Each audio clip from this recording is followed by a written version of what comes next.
রোজ রোজ একই খাবার খেয়ে আর বোর হতে হবে না। চলুন দেখে নিন আজকের রেসিপি। এটা যেমন যখন খুশি বানিয়ে নিতে পারবেন, তেমনি যখন খুশি খেতেও পারবেন। একটা দুটোতে কিন্তু মন ভরবে না। তাহলে চলুন শুরু করি আজকের রেসিপি। নমস্কার বন্ধুরা, কেমন আছেন সবাই? ভালো তো? পাপি আর ঘরোয়া চ্যানেলটিতে সকলকে জানাই স্বাগত। চলে এসেছি আবার একটা দুর্দান্ত স্বাদের রেসিপি নিয়ে। একদম স্কিপ না করে পুরো ভিডিও দেখুন, আশা করি আপনাদের সকলের ভালো লাগবে। মাত্র হাফ কাপ সুজি দিয়েই দেখুন কতগুলো টিফিন আমি বানিয়ে নিই। এখানে আমি সরু দানার সুজি নিয়েছি, আপনারা যে কোনো সুজি নিয়ে নিতে পারেন, মোটা বা সরু। আর হাফ কাপ সুজি দিয়ে কিন্তু অনেকগুলো টিফিন রেসিপি আপনারা তৈরি করে নিতে পারবেন। চলুন তাহলে শুরু করি। যে কাপ মেপে সুজি নেবেন ওই কাপ মেপেই 1.5 থেকে 2 কাপ জল দিয়ে দেবেন, মানে 1 কাপ সুজির জন্য। জলের সাথে দিয়ে দিলাম সামান্য পরিমাণ নুন আর হাফ চামচের একটু কম কাঁচা জোয়ান আর কয়েক ফোঁটা সাদা তেল। এবার ভালো করে একটু মিশিয়ে নিতে হবে। জলের আন্দাজটা যদি ঠিকঠাক রাখেন তাহলে ডোটাও কিন্তু ঠিকঠাক তৈরি হবে। গ্যাসটাকে একদম লোতে রেখেছি, জলটাকে আমি একটু গরম হতে দিয়েছি। জলটা দেখুন গরম হতে শুরু করেছে। এবার আমি দিয়ে দেবো সুজিটা দিয়ে কিন্তু সাথে সাথে নাড়াচাড়া করতে হবে, না হলেই এটা দলা পাকিয়ে যাবে। ভালো করে লো আছে এটাকে একটু নাড়াচাড়া করে মিশিয়ে নিতে হবে।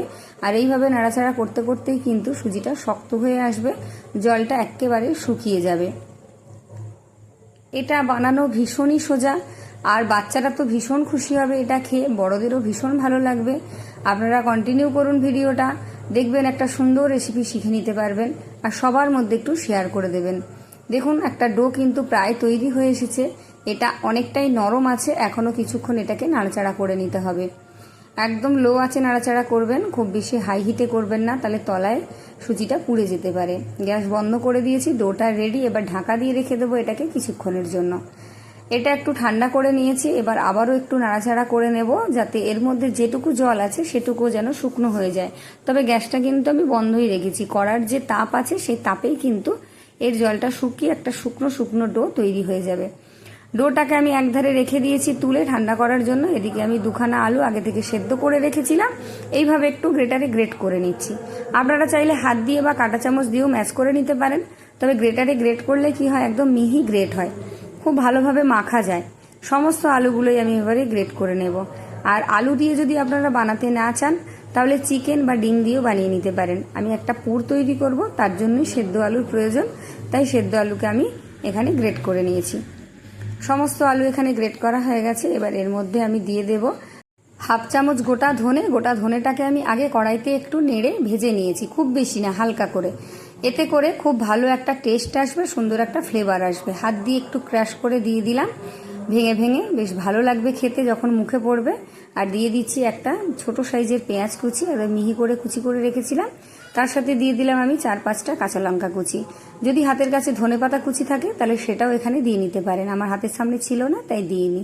দিয়ে দিলাম আন্দাজ মতো নুন, আর দিয়ে দিচ্ছি সামান্য একটু গোটা মৌরি, আর দিয়ে দিলাম হাফ চামচ ম্যাগি মশলা, আর দিয়ে দিলাম হাফ চামচ ভাজা জিরের গুঁড়ো। এগুলো দেবেন, ভীষণ সুন্দর টেস্ট আসবে।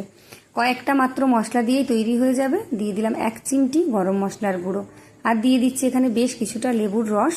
আপনারা যদি লেবুর রস না দিতে চান তাহলে চাট মশলা বা আমচুর পাউডার দিতে পারেন, তবে লেবুর রসটা দিলে সেই ফুচকার যেমন আলু মাখা হয় ঠিক সেই রকম কিন্তু আলুটা খেতে লাগবে, বেশ লোভনীয়, জিভে জল আসার মতন মাখা হবে আলুটা, বেশ ভালো লাগবে খেতে।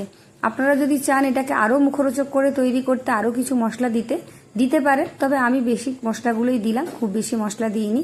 এই গরমে একদমই হালকা ফুলকাভাবে তৈরি করছি, ভালোভাবে একটু মিশিয়ে নিতে হবে। সুন্দর করে কিন্তু আমি মেখে নিয়েছি। এবার এই আলুর পুরটাকে একধারে আমি সাইডে রেখে দিচ্ছি। এদিকে সুজির ডোটা ঠান্ডা হয়ে গেছে, হাতে বেশ কিছুটা সাদা তেল মেখে নিলাম। এবার ভালো করে চেপে চেপে ডোটাকে একটু মেখে নিতে হবে, যাতে নরম আর মোলায়েম হয়, খুব বেশি শক্ত যেন না থাকে, কারণ সুজি হাওয়াতে থাকলেই একটু শক্ত হয়ে যায়। ভিডিও দেখছেন যারা নতুন আমার চ্যানেলে প্রথমবার দেখছেন, যদি ভালো লাগে তাহলে কিন্তু অবশ্যই চ্যানেলটা সাবস্ক্রাইব করে পাশে থাকা বেল আইকনটি প্রেস করে অল করে রাখবেন, আমার ভিডিও নোটিফিকেশন সবার আগে আপনার কাছে পৌঁছে যাবে। ডোটা রেডি হয়ে গেছে। এবার চাকির মধ্যে আর বেলনের মধ্যে ভালো করে সাদা তেল মাখিয়ে নিচ্ছি, এটাকে বেলে নিতে হবে। এবার ডো থেকে বেশি করে আমি একটা ডো কেটে নিচ্ছি, মানে অর্ধেকটার একটু কম। এবার ভালো করে একটু গোল করে এটাকে আমি বেলে নেব। একটু হালকা হাতে বেলতে হবে, খুব বেশি চাপ দিয়ে বেললে এই চাকির মধ্যে কিন্তু আটকে যেতে পারে, তাই খুব হালকা হাতে এটাকে বেলে নিতে হবে। একটু বেশি করে তেল দিয়ে নেবেন, তাহলে আর আটকে যাওয়ার সম্ভাবনা থাকবে না। দেখুন খুব বেশি পাতলা করিনি, একটু মোটার দিকে রেখে এইভাবে বেলে নিয়েছি হালকা হাতে। এবার একটা গ্লাস নিয়েছি, আপনারা চাইলে বাটি বা গ্লাস যে কোনো কিছুর সাথে এইভাবে গোল গোল করে কেটে নেবেন। এতে করে প্রত্যেকটা সমান হবে, দেখতেও সুন্দর লাগবে আর বানাতেও বেশ সুবিধে হবে। দেখুন একটা তৈরি হয়ে গেছে। এইভাবে সমস্ত ডোটাকেই আমি বেলে একটা একটা করে টিফিন তৈরি করে নিচ্ছি। খুব সহজ, দেখুন খুব তাড়াতাড়ি হয়ে যাবে। এই দেখুন সমস্তটাই আমার রেডি হয়ে গেছে। চলুন এগুলোকে আমি এবার সেঁকে নেব। তার জন্য একটা প্যান বসিয়ে দিয়েছি, প্যানটাকে হালকা গরম করে নিয়েছি। এবার একটা একটা করে আমি দিয়ে দিচ্ছি, সবগুলো একবারে হবে না, কিছু কিছু করে আমি ভেজে নেব। একদম হালকা আছে এগুলোকে সেঁকে নিতে হবে, খুব বেশি হাই হিটে সেঁকতে যাবেন না। এক পিঠটা গোল্ডেন ব্রাউন হলে তবেই উল্টাতে যাবেন, না হলে উল্টাবেন না, প্যানে লেগে যেতে পারে। এই দেখুন, যারা ফেসবুক থেকে দেখছেন, যদি রেসিপি ভালো লেগে থাকে তাহলে অবশ্যই পেজটা ফলো দিয়ে লাইক করে একটা কমেন্ট করে জানিয়ে যাবেন কেমন লাগলো। আর কে কোথা থেকে দেখছেন অবশ্যই কিন্তু কমেন্ট করে জানিয়ে যাবেন, আপনাদের প্রত্যেককে আমি ধন্যবাদ জানাতে পারবো। দেখুন উল্টে পাল্টে ভেজে নিয়েছি, গোল্ডেন ব্রাউন করে সুন্দর একটা কালার এসেছে। এবার একটা একটা করে আমি প্যান থেকে তুলে নেব। বেশ সুন্দর করে কিন্তু সেঁকে নিয়েছি। এইভাবে সেঁকে নিলে রেসিপিটা তৈরি করতে কিন্তু খুব তাড়াতাড়ি হবে, খুব সহজ হবে। আবারও যেগুলো বাকি আছে সেগুলো একটা একটা করে দিয়ে আমি ভেজে সেঁকে নিচ্ছি। এদিকে আমি একটা ব্যাটার তৈরি করব, তার জন্য একটা বাটির মধ্যে এই ছোটো বাটির মাপ করে দিয়ে দিলাম 1 বাটি চালের গুঁড়ো, সামান্য কিছুটা নুন, দিয়ে দিচ্ছি বেশ কিছুটা চিলি ফ্লেক্স, আর দিয়ে দিচ্ছি আমি 1 টেবিল চামচ মাপের সাদা তিল। আপনাদের হাতের কাছে ধনেপাতা থাকলে বেশ কিছুটা ধনেপাতা কুচি দিয়ে নেবেন। আমার হাতের কাছে আজ নেই বলে দিতে পারলাম না। ভালো করে মিশিয়ে নিয়ে ওই বাটির মাপ করেই 1 বাটি জল অল্প অল্প করে দিয়ে একটা ব্যাটার তৈরি করব। তার আগে আমি একটু মিশিয়ে নেব, আর এর মধ্যে দিয়ে দেব আমি 1 চামচ মতো ময়দা। আপনারা এখানে কর্নফ্লাওয়ারও দিতে পারেন। সামান্য কিছুটা দিয়ে দিলাম ময়দা, এতে করে বেশ ভালো একটা ব্যাটার তৈরি হবে। অল্প অল্প করে জল দিয়ে একটা ঘন ব্যাটার তৈরি করব। আজ কিন্তু পাতলা ব্যাটার তৈরি করব না, একটু ঘন ব্যাটার তৈরি করতে হবে। দেখুন ব্যাটারটা তৈরি হয়ে গেছে, এই রকম একটু ঘন ঘন করে তৈরি করে নেবেন। আর চালের গুঁড়ো দিলে ভীষণ মুচমুচে হবে, একদিকে সুজি আর একদিকে চালের গুঁড়ো, ভীষণ সুন্দর মুচমুচে স্ন্যাক্সগুলো তৈরি হবে। এদিকে আমি নিয়ে নিয়েছি সুজির তৈরি করা টিফিন আর পুর। এবার একটা একটা নিয়ে এইভাবে 1 চামচ করে আলুর পুর ভালো করে চারিদিকটা এইভাবে লাগিয়ে নিতে হবে, দিয়ে প্রত্যেকটাকে রেডি করে নিতে হবে। যদি রেসিপি আপনাদের বেশি বেশি ভালো লেগে থাকে তাহলে সবার মধ্যে একটু শেয়ার করে দেবেন, আত্মীয় বন্ধুবান্ধব পরিজনদের মধ্যে, যাতে তারাও এরকম সুন্দর রেসিপি বানিয়ে খেতে পারে। আর কে কোথা থেকে দেখছেন তো অবশ্যই জানিয়ে যাবেন, একটা লাইক করবেন আর চ্যানেলটা সাবস্ক্রাইব করবেন আর হাইপ করে দেবেন। সমস্ত টিফিনগুলো রেডি হয়ে গেছে। এবার আমি একটা লোহার কড়াই বসিয়ে তাতে তেল দিয়ে দিয়েছি গরম করার জন্য, আর ব্যাটারটা একটু ভালো করে নেড়ে চেড়ে নিয়ে তার মধ্যে এক একটা টিফিন দিয়ে এবারে কাঁটা চামচ দিয়ে তুলে নেব, যাতে করে কোনো এক্সেস ব্যাটার না উঠে আসে। এইভাবে একটু ঝেড়ে নেব, দিয়ে গরম তেলের মধ্যে দিয়ে দেব।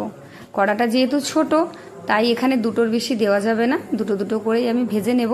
ছোট কড়াই হলে কি হয়, অল্প তেলে ভাজা হয়ে যায় বেশ ভালো, আর লোহার কড়াই বসালে খুব তাড়াতাড়ি হয়, আর এতে করে রান্না খাওয়াও খুব স্বাস্থ্যকর। ওপর থেকে একটু তেল এইভাবে ছিটিয়ে দেব,